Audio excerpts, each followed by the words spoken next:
মানুষের মনে আপনি যত বছর ধরে নেটওয়ার্ক মার্কেটিং এ থাকুন না কেন, বা আপনার যত বছরেরই এক্সপিরিয়েন্স থাকুক না কেন, বা আপনি ফ্রেশার হন না কেন, আমাদের মধ্যে ওই নেগেটিভ ধারণাগুলো কিন্তু আছে।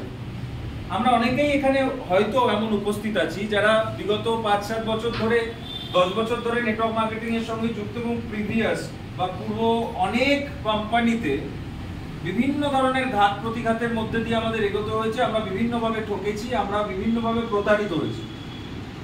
প্রোডাক্ট মার্কেটের কথাই বলছি, মানি মার্কেট তো ছেড়ে দিই, প্রোডাক্ট মার্কেটের কথা বলছি। আমরা বিভিন্নভাবে প্রতারিত হয়েছি। তো সেই জায়গা থেকে আমাদের মনে এই প্রশ্নগুলো থাকা কিন্তু খুবই স্বাভাবিক, এতে কোনো ভুল নেই।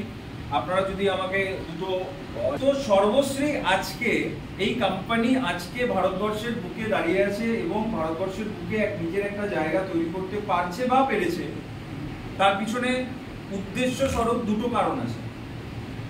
প্রথমত, আজকে ভারতবর্ষে যদি আমি ইতিহাস দেখি, নেটওয়ার্ক মার্কেটিং এই কনসেপ্টটা, এই যে চেইন বিজনেস বলুন, যাই বলুন, এই যে কনসেপ্টটা, এই কনসেপ্টটা কিন্তু শুরুই হয়েছিল কলকাতা থেকে।